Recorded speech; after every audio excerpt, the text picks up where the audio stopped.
vão desmascarar essa mentirada toda aí desses franciscanos melancia que tem por aí, né? Que são verde por fora, vermelho por dentro, tá? Mas muito bem, vamos continuar, tá? Isso aí. Apesar de tudo isso que a Carol falou, que ele já começou a passar por uma mudança, né? Ele ainda se deixava levar pelos prazeres da vida, tá? Não buscava ainda, como a Carol falou, não buscava Deus, né? Com todo o seu coração, certo? E ele começou a pensar, então, que o que ele tinha que fazer era ser cavaleiro. Então ele achou que, né? Ele estava com aquela perturbaçãozinha, o que é? Será que tem que fazer? Não, tem que ser um cavaleiro. E aí, então, o pai dele vai comprar armadura para ele e vai equipá-lo, tudo para que ele vá para o campo de batalha. Veja, não é mais aquela lutinha ali com Perúzia, com a comuna vizinha, né? Mas sim uma cruzada, né? Que estava sendo organizada pelo Papa Inocêncio III, exatamente. Para defender os interesses da igreja. Veja, se ele não fosse católico, ele não estava nem aí para a cruzada. Então, ele tinha interesses realmente de sair vitorioso e ganhar um título de nobreza, mas ele também tinha interesse em defender a Santa Igreja, tá? Aí começa que Deus vai reservar para ele algumas surpresas aí nessa jornada, tá? Em primeiro lugar, aconteceu uma coisa muito inusitada. Ele, depois de ter ganhado armadura, armas, né, o cavalo, aquela coisa toda do pai dele, antes dele partir para a batalha, ele vai ceder tudo isso, os trades, a armadura caríssima, tudo, para um amigo dele que era mais pobre. Tá? Então ele já começa com esse sentimento de despojamento, que isso é muito típico de São Francisco de Assis, quando a gente fala do amor à pobreza, né? A gente vai explicar melhor sobre o amor à pobreza mais para frente, mas é esse desapego, é você não ser apegado a nada que é material. Ele já estava começando a querer experimentar isso. Só que aí ele vai, então, para a batalha, e numa noite, ele já estava lá em Spoleto, né, uma cidade também ali não muito próxima, né? E ali ele vai passar a noite, ele vai pernoitar ali. E começa a ter febre, começa a ter sintomas de febre, tá? E essa febre vai impedir ele de continuar essa viagem. E durante a febre, ele não sabe se estava delirando ou se realmente aquilo estava acontecendo, mas ele pensou ter ouvido a voz de Deus, né? E o que Deus dizia para ele, Carol? Deus falou assim, Francisco, o que é mais importante, servir ao Senhor ou ao servo? Servir ao Senhor, é claro, respondeu Francisco. Então, por que tu te alistas nas fileiras dos servos? E aí Francisco respondeu, Senhor, o que queres que eu faça? E essa é uma frase que a gente diz até hoje, né, como franciscano, Senhor, o que queres que eu faça? Senhor, o que queres de mim, né? Para estar aberto à vontade de Deus. E aí o que Deus respondeu para ele? Aí Deus falou, volte a Assis.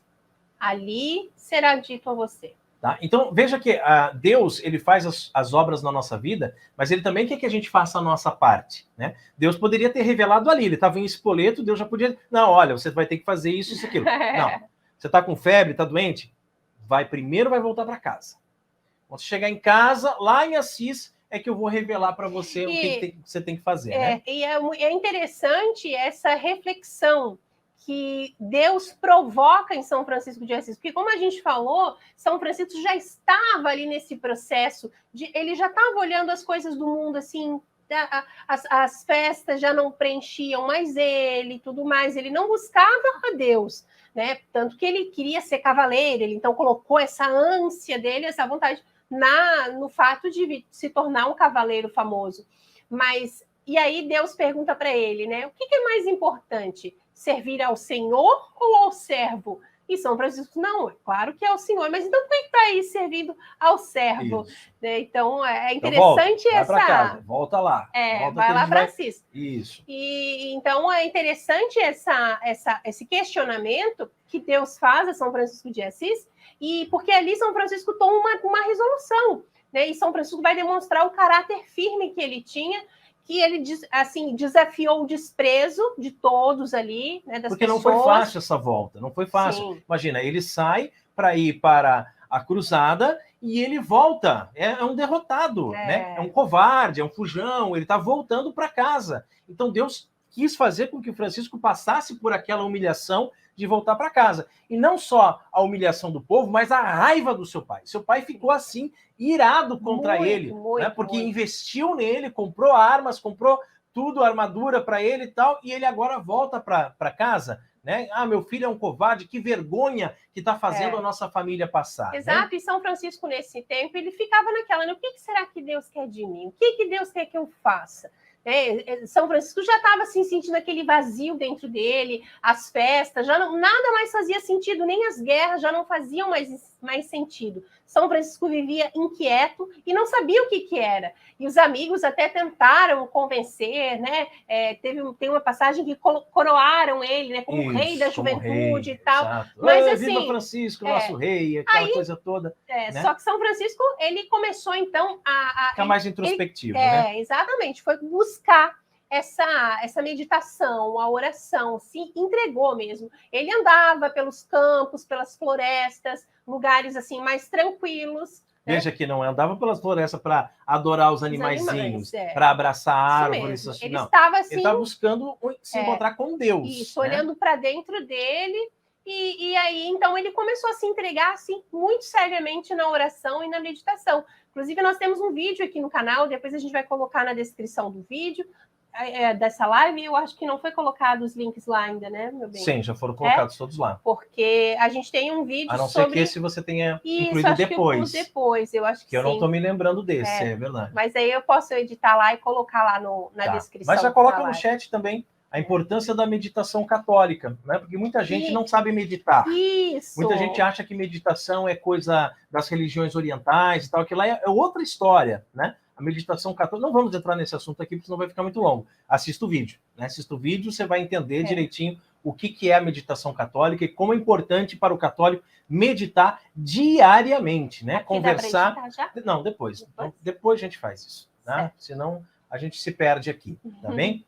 Vamos continuar. Mas aí, então, começou tudo a fazer sentido para São Francisco de Assis. Por quê? Porque ele se entregou a olhar para dentro dele, buscando as respostas, né? E quem busca a verdade com V maiúscula... Encontra.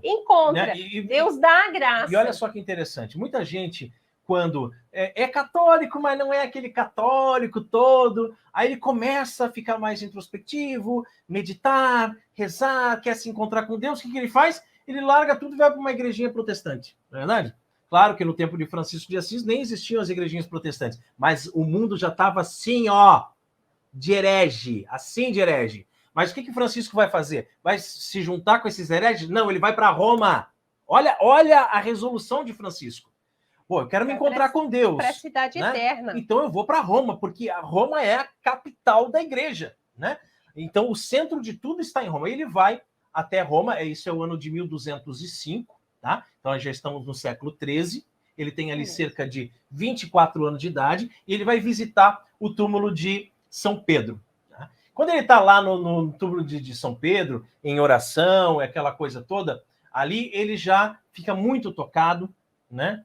Então Deus fala muito fortemente com ele. Aí ele já troca os seus ricos trajes com um mendigo, troca de roupa. Imagina você trocar de roupa com um mendigo. O que está acontecendo com Francisco? Né? Ele tira a roupa dele e troca com o mendigo. Tá? Aí tem uma passagem muito interessante também que fala que ele joga moedas de ouro em cima do túmulo de São Pedro e reclama ainda. Como é que pode esse povo ser tão avarento, deixar só essas moedinhas, só esses trocadinhos aqui para o príncipe dos apóstolos? Né? Então vê que ele realmente já estava aí num caminho de conversão. Né? Não vamos dizer que ele já estivesse convertido, mas já estava num caminho bem adiantado de conversão, não é, Carol? Isso mesmo.